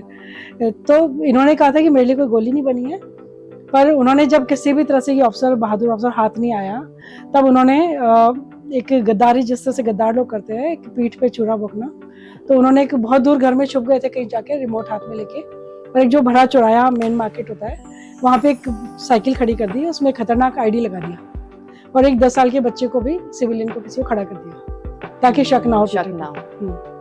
वो किसी तरह से मात नहीं खाना, उस दिन वो नहीं हारना चाह रहे थे, उनको लगा आज तो किसी भी तरह से हम ये करेंगे, तो वो करा। और दुकानें जो हमेशा जब भी लोग अफसर आते हैं और आतंकवादी वहाँ होते हैं तो शटर डाउन हो जाते थे, क्योंकि उनको लगता था हम ना बीच में फंस जाए। शटर डरते थे आतंकी दुकानदार, तो शटर डाउन होते थे, तो आतंकवादियों ने उनको बोला कि आज आप शटर डाउन नहीं करोगे, क्योंकि यदि आपने डाउन किया तो हम आपको वैसे ही मार देंगे। तो डर के मारे हर शॉप वाले ने अपनी शॉप खोली उस दिन। तो शक की कोई गुंजाइश डिप्टी कमांडेंट सुभाष को दिखी नहीं, बच्चा भी खड़ा, ये भी खड़ा, फिर भी उन्होंने कहा चेक करो साइकिल किसकी। तो पता चला कि जैसे पास में गए तो उन्होंने रिमोट से, क्योंकि मेरे हस्बैंड टॉल थे, अलग से दिख जाते थे कि ऑफिसर ऑलमोस्ट पास आ गया है उस टारगेट, तो उन्होंने धमाका किया, बहुत खतरनाक धमाका था, बहुत पूरे कश्मीर में गूंज गया था वो। तो उसमें वो बच्चा भी बेचारा डेथ हो गया, और डिप्टी कमांडेंट सुभाष ने अपना पत्नी, बच्चा, उनके पेरेंट्स और भारत माता, जिसके लिए उन्होंने ये यूनिफॉर्म पहनी थी, मृत्यु पर्यंत कर्तव्य इनका मोटो होता है, ड्यूटी अनटू डेथ, वो निभाया और देश के लिए शहीद हो गए। तो इस तरह से शहादत हुई, देश ने एक अपना बहादुर अफसर खोया। और फिर धीरे धीरे मैंने आपको बताया जैसा कि मेरे पास खबर आई थी। और उस दिन बाद में जो शहादत के बाद जब फरीदाबाद में लोग आए थे, हमारे जवान भी आए थे कुछ, हमारा एक बड़ी होता था हीरा भाई, वो आया, उसने एकदम नीचे मुकर के खड़ा था कि मैम साहब की घड़ी ले लो, उस जगह से हमें मिली, तो वो घड़ी लाके उसने मुझे दिया। उस घड़ी को देख के मुझे बहुत दुख हुआ। और हीरा भाई कैसे हो, मैंने पूछा कि बस मैम साहब को खो दिया हमने, मैं रक्षा नहीं कर पाया। और हमारे एक एडीजी भी आए थे मेरे से मिलने, बहुत सारे लोग मिलने आए थे, तो उन्होंने सबने बोला कि हम सुभाष को तो नहीं ला सकते, पर हम आपके लिए हमेशा हैं। और सच कहती हूँ सुप्रिया मैम कि आज तक 30 ईयर्स हो गए मैं अपने हस्बैंड को खोया है, बीएसएफ यों की यों परिवार की तरह खड़ी है, मुझे कोई दिक्कत नहीं आती। मैं चाहे दिल्ली जाऊँ, चाहे मैं आसाम चली जाऊँ, चाहे मैं पंजाब जाऊँगी, हर जगह ये लोग मेरे लिए खड़े होते हैं। इतना प्यार, मतलब सुनते अच्छा सुभाष की मैडम आई हैं, और मेरे लिए सारे गेस्ट हाउस खुल जाएगा, खाना क्या खाना, ये करना, और आसपास के जो बैचमेट्स होते सारे आ जाते हैं इकट्ठे होकर मिलने। तो ये एक प्यार है जो मेरे बेटे ने भी देखा और सीखा। बहुत कुछ यही बातें हैं जो आपको एक अच्छा इंसान बनाती है, सिखाती है, प्यार सिखाती है एक दूसरे से। मतलब यही जिंदगी की कमाई होती है, यही कमाई है, बिल्कुल ट्रेजर तो यही होता है, यही है ट्रेजर। पैसे से आप कभी भी कुछ नहीं कर सकते, बल्कि और पैसा तो आपके लिए खतरा है। हाँ, मतलब पैसा इतना हो कि चलो अपनी जरूरत की चीजें पूरी हो जाए, जो चाहिए वो मिल जाए, असली ट्रेजर तो यही है। फिर हीरा भाई ने एक बात और मुझे बताई कि एक्चुअली सॉरी हीरा भाई ने नहीं, अभी कुछ टाइम पहले मैं कहीं गई थी, तो जहाँ भी मैं आसाम गई थी, तो एक डीआईजी हैं सुधीर शर्मा, उन्होंने सारे जवान जो उस जमाने के हमारे 07 बटालियन के थे, उनको उस दिन वहाँ जो थे आसाम में सिलचर में, सबको इकट्ठा करा कि आज मैडम और वो बेटा शहीद आ रहा है, तो सब मिलो। तो जब मेरे बेटे ने उन जवानों को देखा जो उसको गोद में खिलाते थे, छुप छुप के बिस्किट में कहती भैया छोटा भी मत खिला देना उसको, 6 मंथ का भी नहीं, तो वो उसको इतना प्यार करते थे। तो वो जब आंखों के सामने है ना, उन्होंने उसका हक कर लिया, तो मेरे बेटे ने भी इतना, मतलब उसको इतना अच्छा लगा, मम्मा आज का दिन तो सफल हो गया, मुझे मैं उन लोगों से मिल रहा हूँ जो कि उस जमाने में 25-25 साल के थे बेचारे, 50 साल से ऊपर हो गए, रिटायरमेंट होने वाले जवानों का भी, सब ने उनको वो दिल देखने वाला था। तब उन्होंने बताया इसको, क्षितिज को, कि साहब वो साहब बोल रहे थे, मेजर साहब और उस जमाने में छोटू बोलते थे इसको, कि छोटू साहब, कभी उनके मुंह से छोटू साहब निकल रहा है, कभी मेजर साहब निकल रहा है। तो बोला कि साहब उस दिन एक बार में शहीद नहीं आए, प्लानिंग 2 बार ही उसी दिन।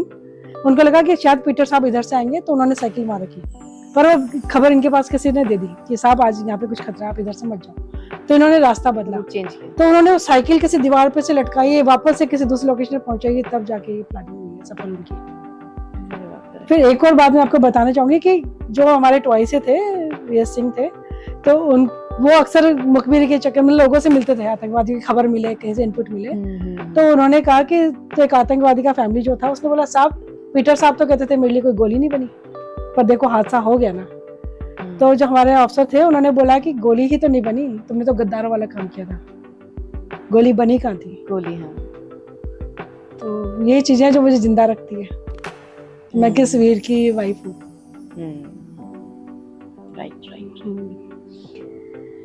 एक शायद फैक्टर होता है हमारी लाइफ में ना, प्रोबेबिलिटी रहती है कि अगर शायद मैंने अपना फोन वहां नहीं रखा होता तो मेरे साथ होता। एक होता है ना, ऐसा आया आपके दिमाग में कभी कि शायद उस दिन 16 अप्रैल के दिन जो हुआ, अगर कुछ हम ऐसा करते तो शायद नहीं होता? ऐसी कुछ प्रोबेबिलिटी कभी आती है दिमाग में?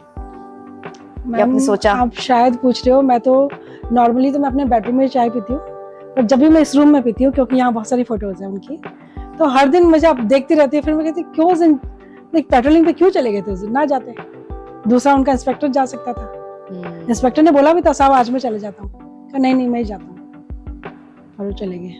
तो यदि ना जाते उस दिन तो शायद बच जाते। अच्छा, आज तक आप सोचते मैं बहुत हाँ, काश मैं वहाँ होती, क्या पता ये अपने साथ फरीदाबाद ले आती। हाँ बिल्कुल, मौका ही था ना, शादी में दोनों आ सकते थे। बिल्कुल। तो बहुत लगता है कि काश ऐसा होता, काश वैसा होता।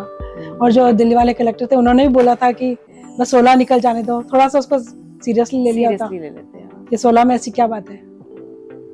और इतना बचपन के सपने, पायलट बनना करना कम बात नहीं होती कि आप जॉब के साथ साथ भी पढ़ाइयाँ कर रहे हो और इतने अच्छे मार्क्स ला रहे हो, तो सब कुछ करा भी। और तो वो मुझे दुख होता है, इसीलिए मुझे मेरे से ज्यादा उनके लिए दुख होता है कि एक होनहार अफसर चला गया, और अब तो जो उनके सपने थे मैं क्षितिज में पूरा करूँ, मतलब ये सब कुछ करके दिखाया इसमें सब कुछ। लाइफ कैसी हो गई थी अचानक से आपकी? मतलब एक इंडियन वुमेन की लाइफ, जिसके हस्बैंड नहीं है, वो भी इंडिया के एक छोटे से शहर में, कोटा में, वो भी आज से 30 साल पहले, कैसी हो गई थी आपकी लाइफ? मैम, जैसे ये खबर मिली थी, सबसे पहले तो मैंने अपने पापा को संभाला, क्योंकि बहुत, जितने कह रहे ना बहादुर थे, उतने ही दिल के, उनको ये जवाई बहुत ज्यादा पसंद थे कि मेरा छोटा सा जवाई, उसकी ये खूबी, उसकी वो खूबी, वो दुनिया को तारीफ करते नहीं थकते थे। तो पहले तो मुझे लगा कि उनको ही संभालना मेरा सबसे बड़ी ड्यूटी हो गई है। फिर खैर हम कोटा आ गए थे, उसके बाद तो शहादत के बाद फरीदाबाद से 1-2 दिन में हम कोटा आ गए। 12 दिन लोगों का आना जाना चलता रहा, पर मैं पापा की शरण में थी। मतलब जो मुझे महसूस हुआ, मुझे दुनिया का नहीं पता, पर जो मुझे महसूस हुआ कि मैं अपने पापा मम्मी की शरण में थी। दुख था वो एक था ही था, उससे तो कुछ आप कंपैरिजन कुछ सोच ही नहीं सकते, उसका तो कोई आंसर लेस है बातें।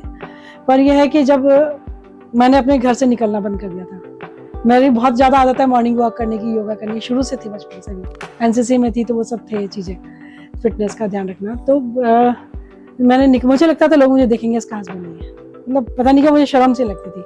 घर में टीवी कभी कभी, पहले तो कई दिन चले ही नहीं है, पर जब न्यूज देखते हैं आदमी, कुछ चलता है, कभी सीरियल, बच्चे भी घर में थे, टीवी चला लिया, इनकेस कोई सीरियल चल रहा है, हस्बैंड वाइफ को देखते थे, तो मुझे लगता था लोग मुझे देख रहे हैं, चाहे वो अपना देख रहे हैं, मुझे देख रहे हैं कि मेरा हस्बैंड नहीं है। फिर मैं उठ के अंदर चली जाती थी, और रोती मैं इसलिए नहीं थी कि यदि मैंने रोया तो मेरे पापा मेरे को बहुत दुख होगा। मेरी मम्मी ने अपनी बिंदी लगानी छोड़ दी, पर हम लोग राजस्थानी है, हमारे यहाँ पे मेहंदी कभी हाथ सुने ही नहीं रखते। जिस जगह से मैं झुंझुनू की तरफ की हूँ, तो हर टाइम मेहंदी होती थी, मम्मी ने मेहंदी लगानी छोड़ दी। बिंदी जो मम्मी बहुत बड़ी बिंदी लगाती थी, प्यारी सी थी मेरी माँ।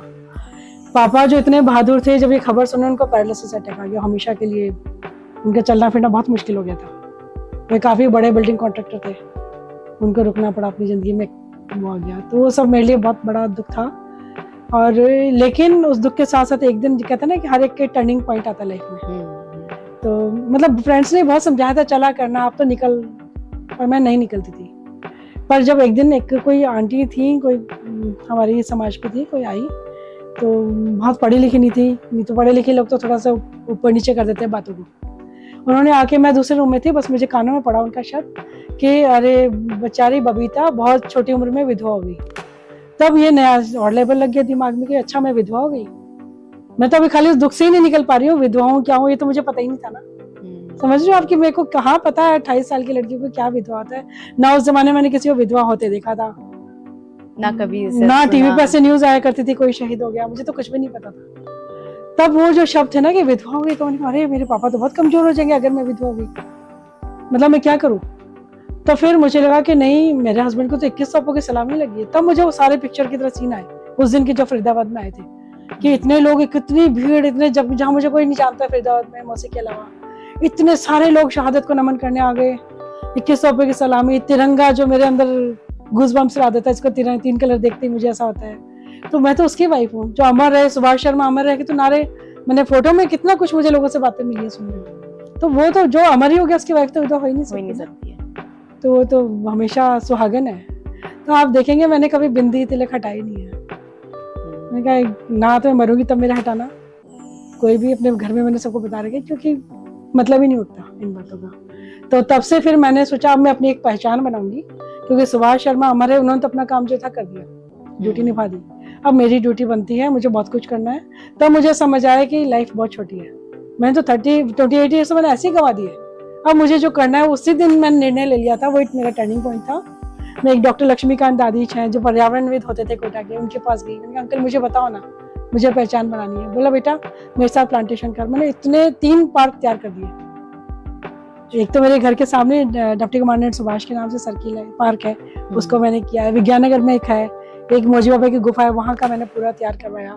मैंने, मतलब ये एक मिशन सा हो गया था कि मुझे पेड़ बड़े करने, क्योंकि पेड़ नहीं होंगे तो फिर ऑक्सीजन, और आपको सब पता है समस्या कितनी ज्यादा हो रही है कितनी जगह। ये कराया। ब्लड डोनेशन कैंप, इतने सारे, हर कैंप में मेरे 50 के आसपास मान लीजिए रफली आते थे लोग, और मैंने खुद ने 24 बार ब्लड डोनेट किया, खूब किया मैंने, हर 3-4 महीने बाद जाके दे रही हूँ मैं।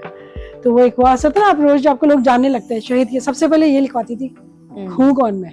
अब मैं वो बबीता नहीं, वीरांगना बबीता शर्मा, जो हमारी फौज की भाषा में कहा जाता है, वीर नारी या वीरांगना ये हमें बोलते हैं। तो वो था। फिर उसके अलावा मैंने अपनी बॉडी को भी मरने के बाद घायल सैनिकों के नाम कर दिया, घायल सैनिकों के नाम। मैंने कहा कि नहीं, ऐसे नहीं जानी चाहिए कि पता चले पार्ट को कहीं रख दिया वेस्ट और है वो पे, कई बार ऐसे भी अपन पढ़ते हैं न्यूज़पेपर में। बिल्कुल घायल सैनिकों के लिए मेरे को किसी का कुछ पार्ट चाहिए तो मेरा ही जाएगा, ये कर दिया। और बहुत सी चीज़ें करी हैं। स्कूल में जाके मोटिवेशनल क्लासेस, जेडीवी कॉलेज में मुझे कई बार बुलाया था। बीच में कभी अपना आरएससी है यहाँ पास में, जहाँ पे कि बहुत सारी सुसाइड्स हुई थी, एक जमाना था, पुलिस में भी बहुत वो हो गया था टेंशन। तो फिर मुझे बुलाया कि आप मोटिवेट करो, आप कैसे अपने हस्बैंड को खोने के बाद भी हमेशा एक दमकते चेहरे के साथ मुस्कुराती मिलती हो सबको, तो वो क्या चीज़ आप में है जो आप दूसरे को सिखा सकते हो। तो पुलिस से बहुत डिमोटिवेट हो गई थी, कुछ हुआ था ऐसा, तब उनके पास में जाया करती थी। तो ये मिशन सा बन गया कि लाइफ में गलत अब कुछ नहीं करना, क्योंकि लोग मुझे देख रहे हैं, मुझे ऐसा लगता है। लाइक मैंने अब छोटा सा एक चॉकलेट खा के भी यदि कहीं रख दिया, यहाँ भी रख दिया ना, तो मैं अपने घर की टेबल पे भी नहीं रखूंगी, प्रॉपर जगह ही वो जाएगा, क्योंकि लोग मुझे देख रहे हैं कि मैं एक देश की वीरांगना, भारत की हूँ। ये मेरा एक बन गया उद्देश्य है। राइट। हाँ, और जैसे ही जंगल में मेरा घर था, इस कॉलोनी में मुझे तो अपना घर बनाना था ना, जैसे भी मैंने बहुत संघर्ष करा लाइफ में। तो जब कार लेकर के मैं जंगल, खाली सड़कें पड़ी है, तो बेटा कहता था मम्मा इस सर्किल पे आप इतना लंबा राउंड क्यों लगाती हो, ऐसे ही चल जाओ। मैं क्या, नहीं बेटा सिस्टम, ट्रैफिक रूल यही है। जबकि कौन मुझे देख रहा था, यहाँ तो कुछ भी नहीं था, एक्साइटेड भी नहीं था। और वो जो उसको बच्चे को सिखाया, आज वो ट्रैफिक रूल तोड़ता ही नहीं। यदि अपने को तो एग्जाम्पल बनना पड़ेगा। हम जैसे कई लोग ड्रिंक करते हैं और अपने बच्चों को बोलेंगे कि आप मत पियो, तो ऐसे कैसे हो सकता है? ऐसे कैसे हो सकता है? तो आज मेरा बेटा, मैं आपको बताती हूँ जो भी बातें, बहुत सारी हैं उसकी भी बातें, आप जानना चाहेंगी तो।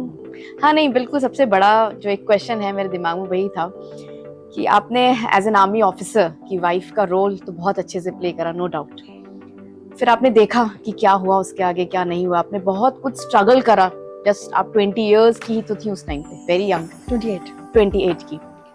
लेकिन उसके बाद भी आपने कितना बड़ा स्टेप लिया कि नहीं मेरा बेटा भी आर्मी डिफेंस फोर्सेस ही ज्वाइन करेगा। मतलब अगर मैं आपको बताऊं, कारगिल 1999 सब जानते हैं, मैं पढ़ रही थी कैप्टन सौरभ कालिया के बारे में, आपने भी देखा होगा। मतलब लिटरली उनको So, 3 काफी हफ्तों तक टॉर्चर किया गया था, 3 हफ्तों तक। ये सब बहुत से खराब चीज होती है, हाँ। बहुत ही खराब। मतलब ऐसी चीजें देख के ना लगता है कभी कभार कि यार वाकई में मतलब भगवान है क्या, अगर है सच तो में। वो वाकई देख कैसे रहा उस चीज को। हाँ। मतलब इस तरह के सवाल उठते हैं।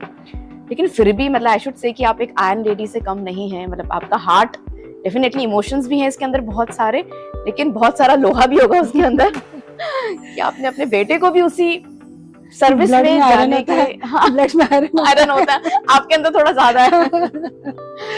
तो मतलब कैसे किया आपने, कितना बड़ा स्टेप कैसे ले लिया आपने? मैम बस वही, एक तो मैंने बचपन से जो महाराणा प्रताप की कहानियां मैंने आपको बताया, जीजाबाई को मैंने खूब पढ़ा है, मेरे पास सारी लाइब्रेरी अभी आप ऊपर जाके देखोगे तो वो जो मैंने पढ़ा वो चीजें फिर मैंने अपने अंदर डेवलप करी कि नहीं ऐसा ही तो करना चाहिए। फिर हम किस लिए पढ़ते, पढ़ के रख दो तो मतलब नहीं है, उसको तो आपको जीना पड़ेगा उसी ढंग से ना। तो वो मैंने किया। और सबसे बड़ी बात, ऐसा नहीं था कि फौज में जाए, मेरा ऐसा कुछ भी दिमाग में सोचा ही नहीं, क्योंकि बहुत छोटा बच्चा था।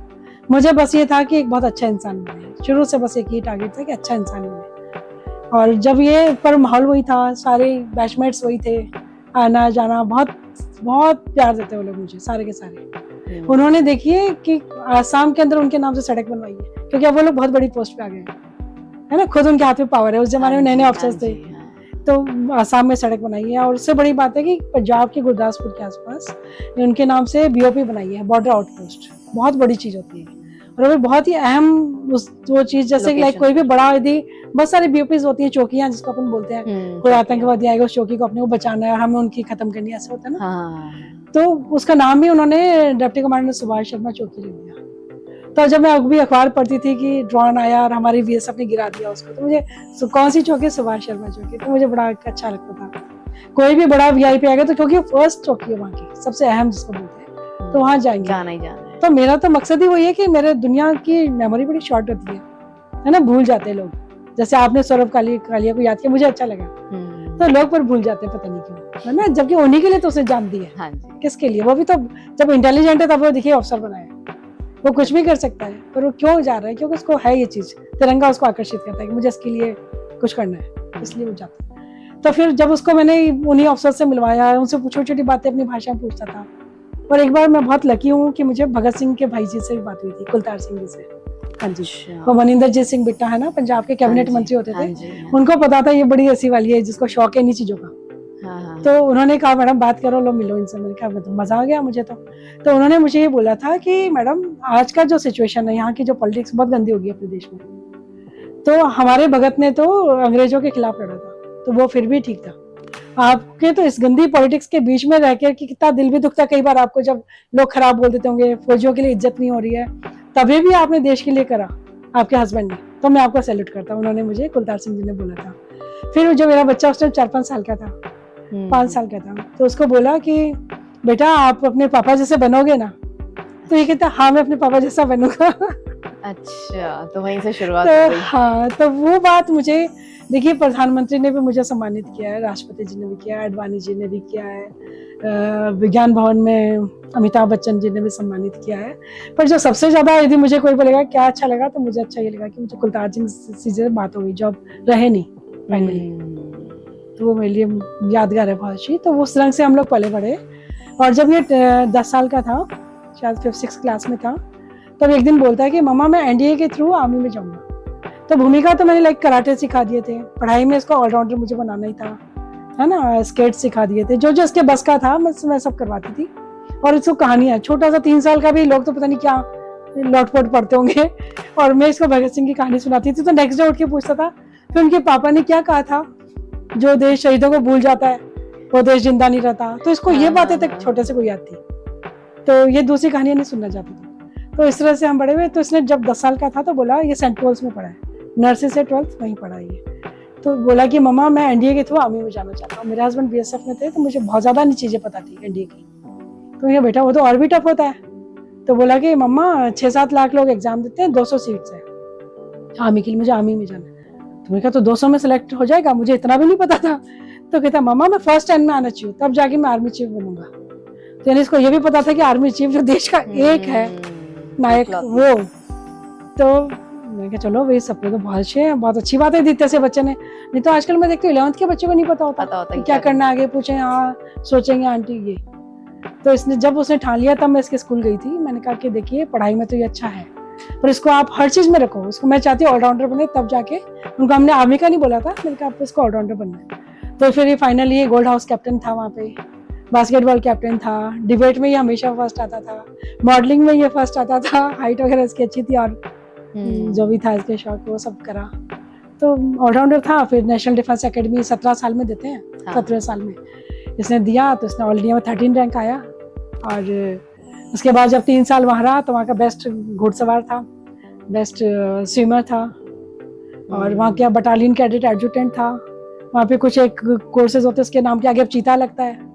ये फोटो में देखिए आप, कीप इट अप लिखा हुआ है, नेशनल डिफेंस एकेडमी का झंडा लेके जा रहे हैं। और मजे की बात, ये बहुत ही इंटरेस्टिंग बात थी कि जब एनडीए का पासिंग आउट था, हमें बुलाते ना, तो मैं अपनी भोपाल वाली दीदी को और जिया जी को लेके गई थी, हम तीनों गए थे। जब वहाँ पहुंचे तो सारे व्हाइट ड्रेस में बच्चे, सबके सब लंबे लंबे और सूखे हुए बेचारे, क्योंकि ट्रेनिंग में तो उनकी हालत खराब हो जाती है, सबसे खराब शायद वो उसी टाइम लाइफ में, क्योंकि इतना मजबूत, बट मतलब कहते हैं ना लोहे जैसे हो जाते हैं, लोहा तब के इस्पात बनता है बोलते हैं ना, वो हो चुके होते हैं, बट होते तो ऐसे एकदम, और सारे लंबे टाइप के होते हैं। तो मैंने कहा यहाँ तो अपन तो पहचानेंगे नहीं उसको। अभी तो पहले वहाँ एक कॉइन डाल के तो बात होती थी एनडीए में, कौन तो होते नहीं थे, कैसे पूछो। पर हमने कहा आज तो मिलना मुश्किल है, क्योंकि 200 तो आर्मी के थे, 100 नेवी के, 100 एयरफोर्स के भी थे, 400 बच्चों को अपन कैसे पहचानेंगे। तो इतने में कैसे दौड़ता हुआ जा रहा था, अरे मम्मा आप आ गए। मैंने कहा आ गए, जल्दी जल्दी पाँव छुए हम तीनों के, मम्मा मम्मा मैं जा रहा हूँ। मैंने कहा मुझे पता मिलेगा कहाँ? अच्छा आपको नहीं पता मेरे बारे में? इसको लगा मैंने मम्मा को जरूरी बात ही नहीं बताई, मैं नहीं पता। अच्छा जल्दी में था क्योंकि शुरू होने वाला था कार्यक्रम। मम्मा मैं आऊंगा तो आप खड़ी हो जाओगे। मैंने कहा आज ये क्या बात भूल गया, ये आएगा तो हम क्यों खड़े हो जाएंगे, तो ऐसी क्या होगी। फाइनली प्रोग्राम शुरू हुआ तो दीदी हम सब वहाँ पे बैठ गए तीनों पास, और इसने आगे आगे हमारा इंतजाम करवा दिया था, क्योंकि बटालियन कैडेट एडजुटेंट था, स्कूल के मॉनिटर मान लीजिए, आर्मी का ये था। तो एक अफसर आए, एक बच्चा जेंटलमैन कैडेट बोलते उसको, मैम आप क्षितिज की मम्मा है? मैंने कहा हाँ। तो सर ने बोला है कि आप यहाँ बैठ जाओ। मैंने कहा वाह। फिर हम वहाँ बैठ गए, और जब प्रोग्राम शुरू हुआ तो हम दीदी के लिए शायद तो ये वाला, मैं कहती शायद तो ये वाला क्षितिज, हम पहचाने ही नहीं थे। तो बहुत 15 मिनट तक चलता रहा, कुछ चलता, जो भी परेड वगैरह होती है बहुत कुछ अच्छे देख रहे हैं, पर मजा नहीं आ रहा था जब तक खुद का बच्चा नहीं दिखा। इतने में अनाउंसमेंट हुआ, अब आपके सामने नेशनल डिफेंस एकेडमी का झंडा लेकर क्षितिज शर्मा आ रहे हैं, उनके सम्मान में खड़े हो जाओ। सोचिए मेरी आंखों में आंसू आ रहे थे, क्योंकि ये कैसे हो गया, मतलब इतनी बड़ी बात। और तभी उसके सम्मान में, उसके मींस के नेशनल डिफेंस एकेडमी का सम्मान, 3 सुखोई विमान जो मैंने फर्स्ट टाइम लाइफ में देखे, एकदम जमीन को टच करके ऊपर निकले। मैं जल्दी से उसका वीडियो बनाऊंगा, उससे पहले तो वो ऊपर चले गए। और जितने में आप क्षितिज ने जो भी उसका रोल होते हैं बच्चों के, ये वही पोजीशन है उस टाइम की। उसके बाद जब ये जा रहे होते हैं तब वापस से खड़े हो जाइए, तो ये वापस जा रहे हैं, और आप सुखोई दोबारा से आ रहे हो, आपको टच करके जा रहे हो जमीन को। तो इतना रोमांचक क्षण था कि हम तो कभी भूल ही नहीं सकते, ना दीदी ना मैं ना जीजू। तो सोचिए कितने प्राउड मोमेंट्स उसने मुझे दिए हैं। हाँ।